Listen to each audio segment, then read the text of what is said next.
Hello everyone, welcome to the new video. आज इस video में हम chapter conservation of plants and animals discuss करने वाले हैं। तो चलिए शुरू करते हैं अपनी video. Conservation is a term used to describe the prudent, careful and sensible use of natural resources.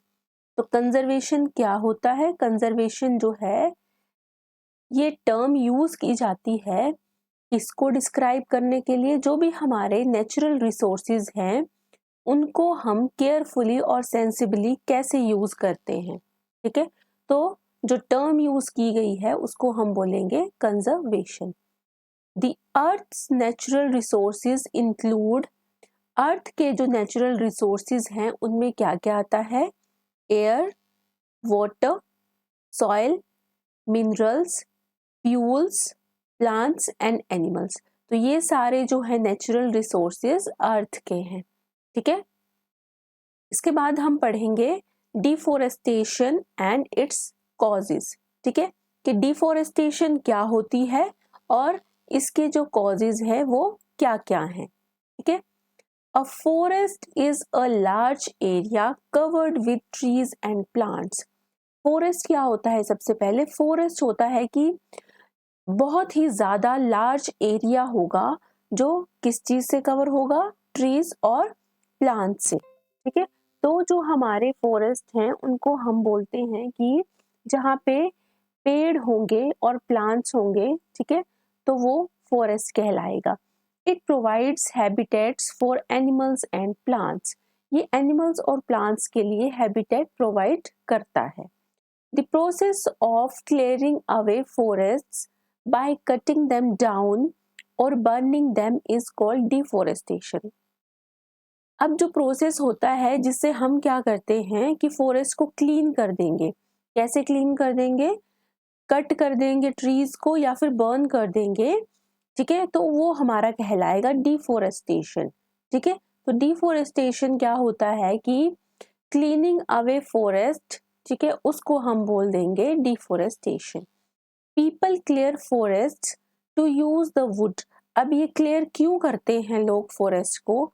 जो हमें वुड होगी, ट्रीज प्लांट से मिलेगी, उसको हम यूज करने के लिए, और to make way for farming, या फिर उस जो हमारा उसको क्लीन क्यों करते हैं? ताकि फार्मिंग के लिए हम उसको क्लीन कर सकें और डेवलपमेंट या डेवलपमेंट के पर्पस से। ठीक है, The various causes of deforestation are, जो various causes हैं deforestation के वो क्या क्या हैं?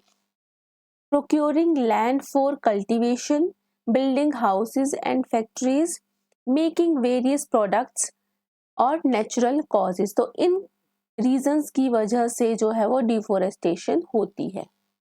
ठीक है, अब कॉन्सिक्वेंसेस क्या है डिफोरेस्टेशन की? Deforestation has an adverse effect on the environment. Deforestation का एक एडवर्स इफेक्ट जो है वो हमारे एनवायरनमेंट पे पड़ता है। ठीक है, it will have the following consequences. अब इसमें कौन कौन सी जो है वो कॉन्सिक्वेंसेस हो सकती हैं उनके बारे में हम पढ़ेंगे। ठीक है, जैसे हमारे पास सबसे पहले ग्लोबल वार्मिंग। ग्लोबल वार्मिंग हमने सुना है कि प्लांट्स क्या करते हैं? कार्बन डाइऑक्साइड का यूज करते हैं फॉर फोटोसिंथेसिस। ठीक है, अब फोटोसिंथेसिस में क्या करते हैं प्लांट्स? अपने फूड को प्रिपेयर करते हैं। ठीक है, जैसे एक्सक्यूज मी, ग्लोबल वार्मिंग में क्या करते हैं? प्लांट्स कार्बन डाइऑक्साइड को यूज करेंगे फोटोसिंथेसिस के लिए। When fewer trees will be left due to deforestation, अब क्या होगा कि डिफोरेस्टेशन से कम ट्रीज जो है वो रह जाएंगे, less carbon dioxide will be use up. तो जो कार्बन डाइऑक्साइड है वो लेस जो है वो यूज अप की जाएगी। ठीक है, सेकंड है हमारा disturbance in water cycle. Deforestation से क्या हो जाएगा? सबसे पहला तो ग्लोबल वार्मिंग, और सेकंड क्या हो जाएगा? जो हमारी वाटर साइकिल है वो डिस्टर्ब हो जाएगी। ठीक है, the consequent increase in temperature on the अर्थ। अब जो है टेम्परेचर अगर इंक्रीज करता ही रहेगा अर्थ पे, तो वो क्या डिस्टर्ब कर देता है हमारी वाटर साइकिल को। This leads to decrease in rainfall. अब इससे क्या हो जाएगा कि जो रेनफॉल है वो डिक्रीज हो जाती है। That lowers the ground water level and could cause droughts. इससे क्या होता है कि जो ग्राउंड वाटर लेवल है वो लो हो जाएगा और इससे ड्रॉट्स मतलब सूखा भी पड़ सकता है, ठीक है, अगर इसी तरह से चलता रहा तो। थर्ड है हमारा consequence soil erosion and desertification. अब सोइल इरोजन होगी, ठीक है, और डिसर्टिफिकेशन होगी। Roots of trees bind the particles of topsoil preventing them from being carried away by wind and water। जो रूट्स होती हैं ट्रीज की वो बाइंड करके रखती हैं सॉइल को ताकि वो विंड के द्वारा या फिर वाटर के द्वारा जो है वो बह न जाए। When the forest trees are cut, अब हम अगर फॉरेस्ट ट्रीज को कट कर देंगे, देर आर नो रूट्स, तो रूट्स नहीं होंगी ट्रीज की, है ना, ट्रीज नहीं होंगे तो रूट्स भी नहीं होंगी। And the bare top soil becomes loose quickly and erodes rapidly. तो जो सॉइल है वो अपर लेयर उसकी जो है वो लूज हो जाएगी और इरोड हो जाएगी रैपिडली, ठीक है। फोर्थ है हमारा फ्लड्स। डिफोरेस्टेशन की वजह से जो है वो फ्लड्स भी आ सकते हैं। The roots of forest trees help in absorbing the rainwater and make it percolate into the ground, ठीक है। अब जो रूट्स होती हैं वो इसमें भी हेल्प करती हैं कि रेन वाटर को एब्जॉर्ब कर लें, ठीक है। Due to deforestation there is decrease in the water holding capacity of the soil. तो वाटर होल्डिंग कैपेसिटी सॉइल की जो है वो डिक्रीज हो जाएगी डिफोरेस्टेशन की वजह से और इससे फ्लड्स भी आ सकते हैं। फिफ्थ है हमारा शॉर्टेज ऑफ वुड की शॉर्टेज हो जाएगी एंड अदर फॉरेस्ट प्रोडक्ट्स, और जो अदर फॉरेस्ट प्रोडक्ट हमें मिलते हैं उसकी भी शॉर्टेज हो जाएगी। Deforestation will lead to shortage of wood use for various purposes. Various purposes के लिए जो हम वुड यूज करते हैं उसकी शॉर्टेज हो जाएगी। There will be lack of other forest products also such as honey, gum, lac etcetera if we continue to cut down the forest trees. अगर हम कंटिन्यूसली जो है फॉरेस्ट ट्रीज को कट करते रहेंगे तो जो फॉरेस्ट प्रोडक्ट्स हमें मिलते हैं लाइक हनी, गम, लाख, तो वो भी हमें नहीं मिल पाएगी, ठीक है। इसके बाद नेक्स्ट है हमारा conservation of forest and wild life. Wild life और फॉरेस्ट को कैसे कंजर्व किया जा सकता है। The efforts to protect and preserve forest and wild life are directly generally along the following lines. कैसे किया जा सकता है। Protection by law, afforestation, protection from forest fires, personal and society efforts या फिर habitat preservation, ठीक है। तो ये सारे जो हैं ये conservation of forest and wild life में हेल्प करते हैं, ठीक है। लॉज के द्वारा प्रोटेक्शन की जा सकती है। एफोरेस्टेशन मतलब पेड़ लगा के, ठीक है, फॉरेस्ट फायर से प्रोटेक्शन करके, या फिर सोसाइटी एफर्ट्स या फिर पर्सनल एफर्ट्स से जो है वो कंजर्व किया जा सकता है, या फिर हैबिटेट प्रिजर्वेशन से भी फॉरेस्ट एंड वाइल्ड लाइफ को कंजर्व किया जा सकता है, ठीक है। इसके बाद एक और वर्ड आता है रिफोरेस्टेशन। तो रिफोरेस्टेशन क्या होता है। Reforestation is restocking of the destroyed forest by planting new trees. अब इसमें क्या होगा, हम क्या करेंगे, जो डिस्ट्रॉयड फॉरेस्ट है उसको हम दोबारा से क्या करेंगे, न्यू ट्रीज प्लांट करके उसको रिस्टॉक करेंगे, ठीक है। Generally of the same species which were cut. अब जो स्पीसीज कट की गई होंगी जनरली उन्हीं स्पीसीज को हम क्या करेंगे, ग्रो करेंगे दोबारा से। We should at least plant as many trees as have been cut down. कम से कम उतने तो हमें ट्रीज प्लांट करने ही हैं जितने कट किए गए हैं। It is the answer to the problem of deforestation. अब यही है जो वो डिफोरेस्टेशन की प्रॉब्लम का आंसर है, मतलब डिफोरेस्टेशन को हम रिवर्स करेंगे, ठीक है। In India there are following conservation acts to save forest. अब इंडिया में जो कंजर्वेशन एक्ट्स हैं फॉरेस्ट को सेव करने के लिए वो कौन कौन से हैं। फर्स्ट है हमारा The Government of India has enacted a Forest Conservation Act 1980 to save forest। तो फर्स्ट हमारा आ गया 1980 वाला। सेकेंड है हमारा The Chipko Andolan, a people's movement to save trees, started in a couple of villages in Uttarakhand and spread over the Himalayan region under the leadership of activists like Sunderlal Bahuguna and Chandi Prasad Bhatt. ठीक है, तो इनकी leadership में जो है ये चिपको आंदोलन जो है वो उत्तराखंड में स्टार्ट किया गया था ट्रीज को सेव करने के लिए। थर्ड है the joint forest management programme launched by the government aims at regenerating and protecting degraded forest with the people's participation. तो ये जो है हमारे कंजर्वेशन एक्ट्स हैं इंडिया में। इसके बाद नेक्स्ट आ जाता है biosphere reserve. Biosphere is that part of the earth in which living organisms exist and which support life. तो बायोस्फीयर जो होता है अर्थ का वो वाला पार्ट होगा जहाँ पे लिविंग ऑर्गेनिजम्स एग्जिस्ट करते हैं और क्या कह सकते हैं इसको हम, जहाँ पे लाइफ जो है वो सपोर्ट करती है। Biosphere reserve is a large protected area of land. अब बायोस्फीयर रिजर्व क्या होता है कि बहुत ही लार्ज प्रोटेक्टेड एरिया होगा लैंड का, meant for the conservation of wild life. किसके लिए होगा ये?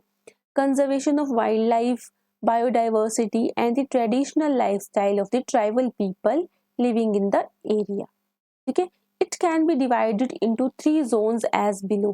अब इसको 3 जोन्स में क्या किया गया है, डिवाइड कर दिया गया है। ठीक है, कौन कौन से जोन्स हैं?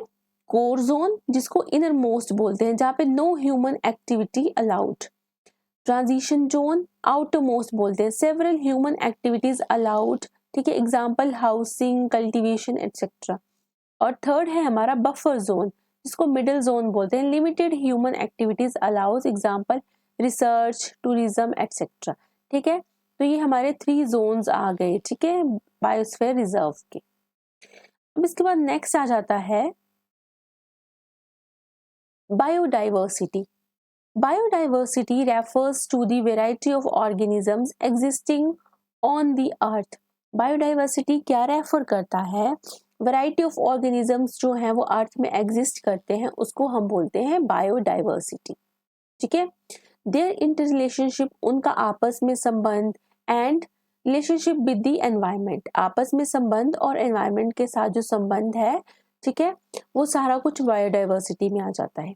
India is 6th on the list of 12 mega biodiversity countries in the world. World में 12 मेगा बायोडाइवर्सिटी कंट्रीज में से इंडिया का कौन सा रैंक है? 6th। ठीक है, it contains 2 of the 34 biodiversity hotspots of the world, Eastern Himalayas and the Western Ghats. These areas are very rich in biodiversity. ये जो areas हैं बहुत ही rich हैं biodiversity में। There are 18 biosphere reserves in India. The names and the locations of some of the biosphere reserves of India are given below. जो कुछ हमारे पास biosphere reserves है इंडिया में, उनके नाम गिवन है।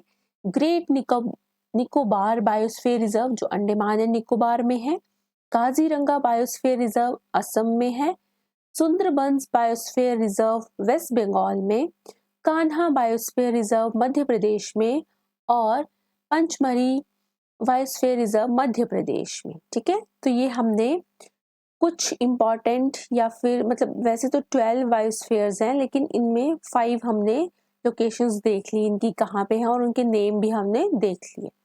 ठीक है, इसके बाद नेक्स्ट आ जाता है हमारा फ्लोरा एंड फोना।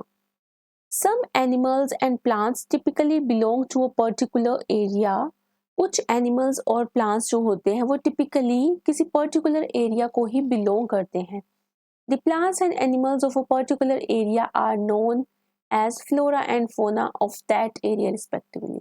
तो वो plants और animals जो particular area के होते हैं उनको flora और fauna बोलते हैं। ठीक है, These are found naturally in that area. ये naturally वहाँ पे पाए जाते हैं। चीतल, wolf, चीता, wolf है ना, leopard, chinkara, blue bull, barking deer and wild dog are the examples of fauna of the Pachmarhi biosphere reserve. तो ये पंचमढ़ी बायोस्फीयर रिजर्व जो मध्य प्रदेश में है, इसके कुछ इन्होंने फोना जो है वो एग्जाम्पल बताए हुए हैं। Teak, jamun, sal, mango and arjun are the flora of Pachmarhi biosphere reserve. अब ये फ्लोरा के भी एग्जाम्पल्स दे दिए गए हैं, ठीक है। नेक्स्ट है हमारा species. It is a group of population which is capable of interbreeding. ये जो है पॉपुलेशन का ऐसा ग्रुप होता है जो कैपेबल होता है इंटरब्रीडिंग का, ठीक है। This means that the members of a species can reproduce fertile offspring, one which can reproduce its own kind, ठीक है, अपने ही काइंड के जो रिप्रोड्यूस करता है, only with the members of their own species, अपने ही स्पीसीज के मेंबर्स के साथ, and not with the members of other species के साथ नहीं। Members of a species have common characteristics. Example है जैसे ह्यूमन आ गया, टाइगर आ गया। There are about 6 lakh species of animals and 4 lakh species of plants in the world. अब एंडेमिक स्पीसीज क्या होते हैं? Endemic species are the species of plants and animals which are found exclusively in a particular area. अब endemic species ऐसे species होते हैं जो किसी पर्टिकुलर एरिया में फाउंड किए जाते हैं। They are not naturally found, जो नेचुरली फाउंड नहीं होते कहीं भी। एग्जाम्पल है sal and wild mango are examples of endemic flora of the Pachmari Biosphere Reserve. Bison, Indian giant squirrel and flying squirrel are endemic fauna of this area. ठीक है, तो ये फ्लोरा और फोना, एंडेमिक फ्लोरा और एंडेमिक फोना के एग्जाम्पल्स गिवन है यहाँ पे, ठीक है। अब इसके बाद नेक्स्ट हम करेंगे red data book. Red data book क्या होती है? अ बुक, ऐसी book, a red data book contains list of species whose continued existence is threatened, okay, that is endangered animals and plants. Species are classified into different categories of perceived risk such as critically endangered, endangered and vulnerable. अब इनको category में भी divide कर दिया गया है red data book में। जैसे एंडेंजर्ड की कैटेगरी में कौन से आ गए? क्रिटिकली एंडेंजर्ड, या फिर उनको एंडेंजर्ड बोलो, या फिर वल्नरेबल, ठीक है। It usually deals with a specific group of animals और प्लांट्स। Red data books are now being published in many different countries and provide useful information on the threat status of the species, ठीक है। इसमें species के बारे में जो भी स्टेटस है वो इंक्लूड होता है, ठीक है। वाइल्ड लाइफ सेंचुरी क्या होती है? Wild life sanctuary is a protected area. ये प्रोटेक्टेड एरिया होता है for animals in the natural environment like forest. Forest में ही, ठीक है, एनिमल्स जो है बड़े आराम से, मतलब नेचुरल उनका एनवायरनमेंट होगा, उसमें रहेंगे, लेकिन वो एरिया जो होगा वो प्रोटेक्टेड एरिया होगा। There is no disturbance to animals, animals को कोई डिस्टर्बेंस नहीं होगी, एंड देयर हैबिटेट, ठीक है, जहाँ रहते हैं वहां पे भी कोई डिस्टर्बेंस नहीं होगी। Killing, poaching and capturing of wild animals is strictly prohibited. उनको किल करना, कैप्चर करना, ठीक है, स्ट्रिक्टली प्रोहिबिटेड होता है। It provides protection and suitable living conditions to the wild animals. Wild animals को ये क्या करता है? प्रोटेक्शन और सुटेबल लिविंग कंडीशंस जो है वो प्रोवाइड करवाता है। कौन? Wild life sanctuary. India has over 500 animal sanctuaries. Among these, the 28 tiger reserves are governed by Project Tiger and are of special significance in the conservation of the tiger. Some of the threatened wild animals like black buck, white-eyed buck, elephant, golden cat, pink-headed duck, gharial, marsh crocodile, python, rhinoceros, etc. are protected and preserved in a wildlife sanctuary. Excuse me. तो ये सारे जो हैं वो protect किए जाते हैं wild life sanctuaries में। Indian sanctuaries have unique landscape that is broad level forest, mountain forest and bushlands in deltas of big rivers. It is important to take a note of zoos and zoological parks. It is a large area where many types of wild animals and birds brought from different parts of the world are kept in cages and enclosures so that people can see them. अब जूज या फिर जिनको zoological parks भी हम बोलते हैं, ये क्या होता है, लार्ज एरिया होता है जहाँ पे बहुत सारे टाइप के वाइल्ड एनिमल्स, बर्ड्स को different parts of the world से लाया जाता है और उनको केजेस में, एनक्लोजर्स में रखा जाता है ताकि पीपल उनको देख सके, है ना। जू हमें पता है ना, हम जाते हैं जू में तो वाइल्ड एनिमल्स, बर्ड्स वगैरह को हम देखते हैं, ठीक है। दो zoos and wild sanctuaries both provide protection to wild animals that they are different from each other. Zoos और वाइल्ड लाइफ सेंचुरीज जो होते हैं वो प्रोटेक्शन ही प्रोवाइड करते हैं वाइल्ड एनिमल्स को, लेकिन फिर भी ये जो होते हैं एक दूसरे से डिफरेंट होते हैं। इसके बाद हम नेशनल पार्क्स की बात कर लेते हैं। A national park is an area reserve for wild life. Area reserve होगा वाइल्ड लाइफ के लिए, where they can freely use the habitats and natural resources. India has more than 105 natural parks. Many of these national parks were initially wildlife sanctuaries. पहले wildlife sanctuaries होती थी, लेकिन अब इनको national parks जो है वो बना दिए गए। एग्जाम्पल है कोइलाटियो नेशनल पार्क, ठीक है। Some of the prominent national parks of India are given below. जैसे कॉर्बेट नेशनल पार्क है उत्तराखंड में, बांधवगढ़ नेशनल पार्क है मध्य प्रदेश में, काजीरंगा नेशनल पार्क असम में, बांदीपुर नेशनल पार्क है कर्नाटका में और रणथंबोर नेशनल पार्क है राजस्थान में, ठीक है। तो ये कुछ इंपॉर्टेंट जो है वो नेशनल पार्क्स इंडिया में हमने देख लिए, ठीक है। इसके बाद यहाँ पे हमें बताया गया है कि जो टाइगर हमने प्रोजेक्ट पढ़ा ना, प्रोजेक्ट टाइगर, है ना, ये क्या होता है। Is a wild life conservation project which was launch by the government of India in 1973। कब लॉन्च किया गया था, 1973 में। To protect the tigers in the country, tigers को प्रोटेक्ट करने के लिए। The objective of this project was to ensure the survival and maintenance of the tiger population in the country. इसमें क्या था कि जो टाइगर पॉपुलेशन थी उसको मतलब सर्वाइव और मेंटेन करने के लिए एंश्योर करना, ठीक है। From 9 tiger reserves in its formative years, the project tiger coverage has increase to 47 at present. पहले 9 टाइगर रिजर्व्स होते थे, लेकिन प्रोजेक्ट टाइगर के बाद 47 हो गए हैं इंक्रीज होके। There is a Satpura tiger reserve in the Satpura national park which is a part of Project Tiger. Some of the endangered species in Red Data Book of India are buck, black buck, great Indian rhinoceros, Himalayan musk deer, etc. ठीक है। endangered animals and extinct animals, है ना। the species which no longer exist anywhere on the earth are called extinct animals, ठीक है। अब जो species exist ही नहीं करती हैं अर्थ पे तो उनको एक्सटिंक्ट एनिमल्स का नाम दे दिया है हमने, ठीक है। These have died out completely, पूरी तरह से मर चुके हैं या खत्म हो चुके हैं।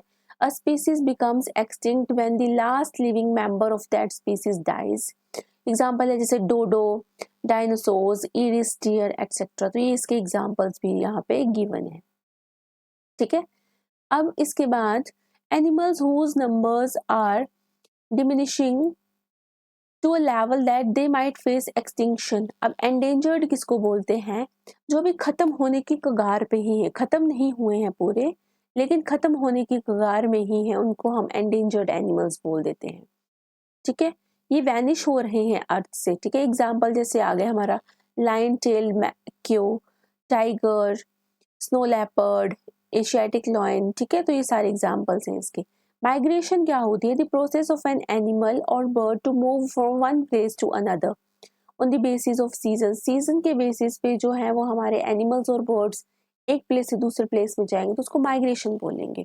It is an adaptation to escape the harsh and cold conditions of their normal habitat so as to survive and reproduce, ठीक है। तो ये सब कुछ किसके अकॉर्डिंग होता है, कंडीशन कोल्ड या हार्श कंडीशंस होंगी तो उस वजह से क्या करना पड़ता है, इनको माइग्रेट करना पड़ता है एक प्लेस से दूसरे प्लेस।